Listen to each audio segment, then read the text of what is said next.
Marcus smirked as he threw his duffel bag into the trunk of his BMW.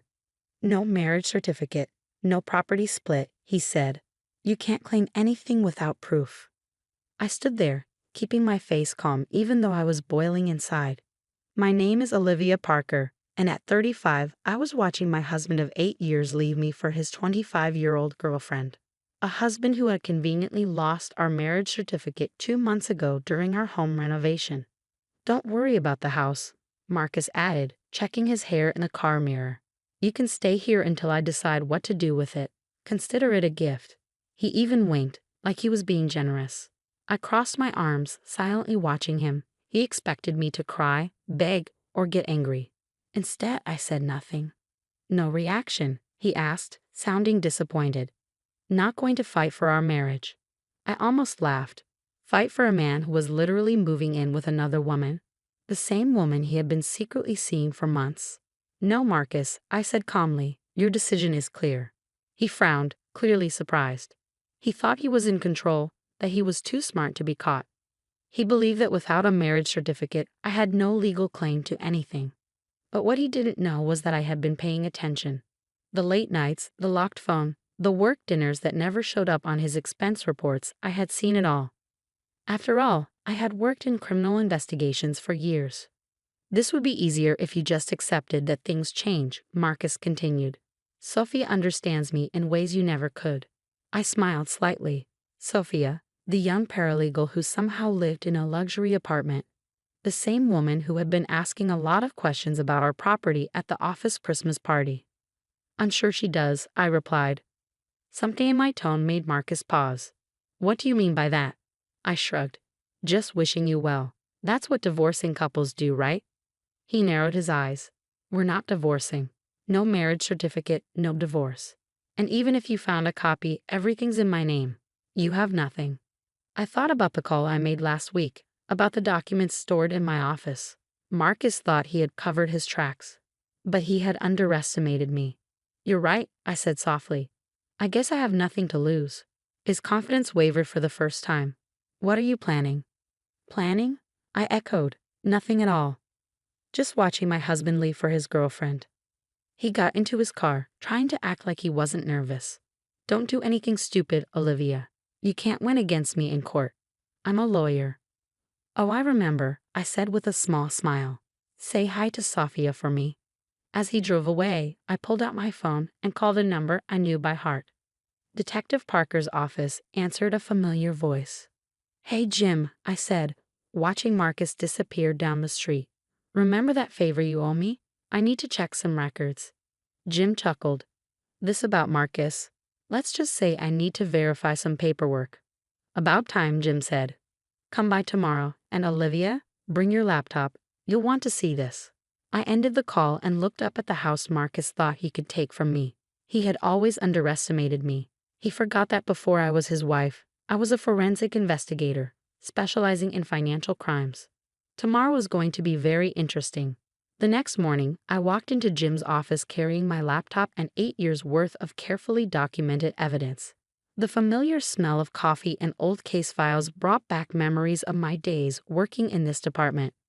Still keeping that door hinged squeaky for dramatic effect, I asked, settling into the chair across from his desk. Jim grinned, pushing a cup of coffee toward me. Some things never change. Speaking of change, I pulled those records you asked about. He turned his monitor toward me. Your husband's been busy. I leaned forward, scanning the document on his screen. It was a digital copy of our marriage certificate filed with the county clerk's office 8 years ago. Next to it was a series of access logs showing repeated attempts to alter the digital records over the past 3 months. He tried to hack the county database. I couldn't help but laugh. Marcus always thought he was smarter than everyone else. Not just tried, Jim said, clicking through more logs. He paid someone to do it. Left a pretty clear trail too. Amateur hour stuff. He paused, studying my face. You knew this was coming, didn't you? I opened my laptop, pulling up folders of meticulously organized files. Let's just say I learned a thing or two about documentation during our marriage. Each folder contained years of financial records, property deeds, text messages, and emails. I'd started backing everything up the day Marcus began working late with his new paralegal. Look at this, I said, showing Jim a particular email thread. 3 months ago, Sophia started asking about property transfers and marriage nullification. Marcus thought he was being clever using her private email, but he forgot I used to track digital forensics for a living. Jim whistled low as he scrolled through the evidence. He's not just trying to hide your marriage. He's been moving assets around, setting up shell companies. His eyes narrowed at a particular document. Is that the deed to your Vermont cabin? The one he claims is only in his name. I smiled. Check the original filing date. Jim's eyebrows shot up as he read.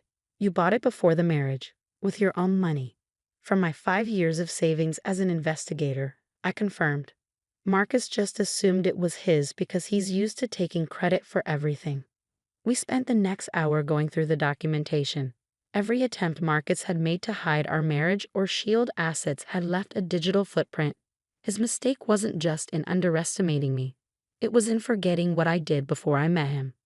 One more thing, Jim said, pulling out a thick folder. Remember that fraud case you helped crack back in 15? The one with the falsified property records? I nodded, the pieces clicking into place. The Henderson case. The one where we proved digital tampering with county records. Exactly, and guess who just hired the same tech guy Henderson used? Jim pushed a surveillance photo across the desk. It showed Marcus meeting with a man I recognized from the old case files. Oh, Marcus, I sighed, shaking my head. You really should have Googled your hacker better. Just then, my phone buzzed with a text from Marcus. Stopped by the house. Where are you? We need to talk about the property situation. I showed the message to Jim, who chuckled. Guess he's figured out he can't access the home security system anymore.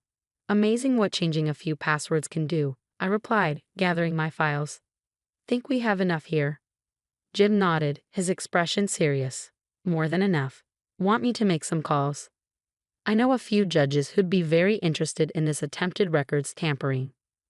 Not yet, I said, standing up. First, I want to give Marcus one chance to do the right thing. Not because he deserves it, but because I want him to know exactly what he's up against.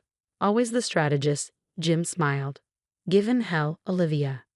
As I drove home, I thought about Marcus's face when he realized his clever plan wasn't so clever after all. He'd spent months orchestrating what he thought was the perfect escape. Hiding our marriage certificate, moving assets, setting up his new life with Sophia. All while assuming I was too trusting, too naive to notice. My phone buzzed again. Olivia, where are you? This is important. Call me. I pulled into our driveway, noticing Marcus's BMW parked on the street. He was sitting on the front steps, his usually perfect hair slightly disheveled. His confidence replaced by obvious agitation. Where have you been? He demanded, standing up as I approached. I've been trying to reach you all morning.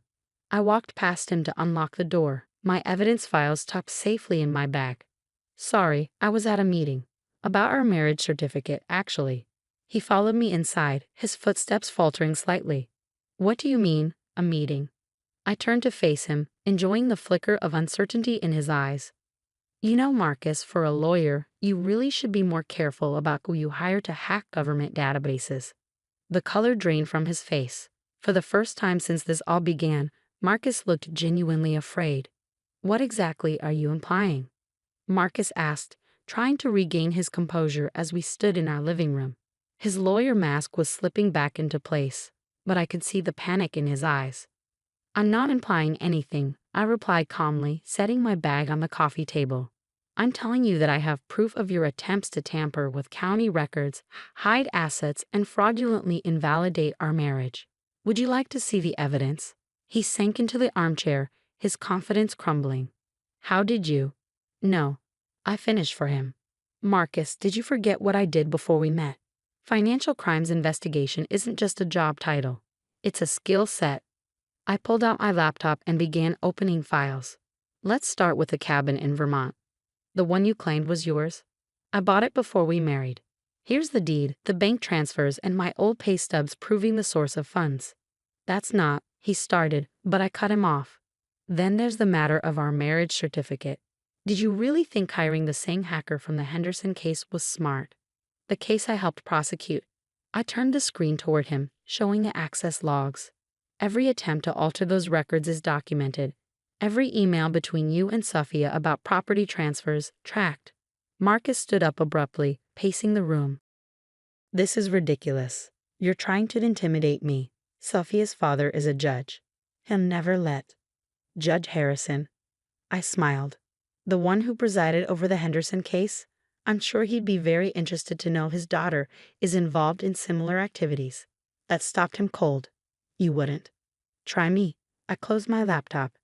Here's what's going to happen, Marcus. You have two choices. First option, we handle this fairly. A clean divorce, equal property division, no games. I'll even let you keep the BMW you love so much. He swallowed hard. And the second option, I take everything I've found to the State Bar Association, the district attorney, and every judge in the circuit. Your law license, your reputation, your freedom, all gone. And Sophia? She'll be facing charges too. You're bluffing, he said, but his voice wavered. I pulled out my phone and dialed Jim's number, putting it on speaker. Hey Jim, we ready to move forward with those charges? Just say the word, Olivia. Jim's voice crackled through the speaker. The DA's been briefed, and Judge Harrison is particularly interested in the evidence involving his daughter. Marcus collapsed back into the chair, his face ashen. Turn it off. I ended the call, watching him process his complete loss of control. The man who thought he could outsmart everyone was finally realizing he'd been outplayed. Why? He asked quietly. Why not just turn me in? Because despite everything, I love you once, I replied honestly, and because I'd rather move forward than waste time on revenge. But make no mistake, if you try to fight this, I won't hesitate to use everything I have. He was quiet for a long moment, staring at his hands. Finally, he looked up, and I saw something I'd never seen before in his eyes. Respect. The prenup, he said. It's still valid. Even split, right? I nodded. That's all I ever wanted, Marcus. A fair ending. The next few weeks passed in a blur of paperwork and negotiations. True to his word, once broken, Marcus handled the divorce fairly. The marriage certificate mysteriously reappeared in our files, and all attempts to alter county records ceased. Sophia, faced with the prospect of charges and her father's disappointment, quickly distanced herself from the situation. Last I heard, she transferred to a firm in another state. As I stood in the cabin that autumn, watching leaves fall over the lake, I felt nothing but peace. Sometimes winning isn't about destroying your opponent. It's about being prepared, staying calm, and knowing when to show your hand. Jim called to check on me occasionally. You could have taken him for everything, he said during one call. Why didn't you? Because this way, I want something more valuable than property, I replied, sipping my coffee on the cabin's porch. I won my freedom, my dignity, and the knowledge that I never had to compromise who I am. The lake stretched out before me, calm and clear, reflecting the mountains like a mirror. Marcus had always underestimated this place, seeing it as just another asset. He never understood that its real value lay in the peace it offered, the strength it represented. I smiled, thinking about how differently things had turned out from what Marcus planned. He thought he was dealing with a knave wife he could easily deceive. Instead, he learned a valuable lesson. Never underestimate a woman who knows her worth and keeps receipts. Sometimes the best revenge isn't revenge at all. It's simply showing someone exactly who you've been all along.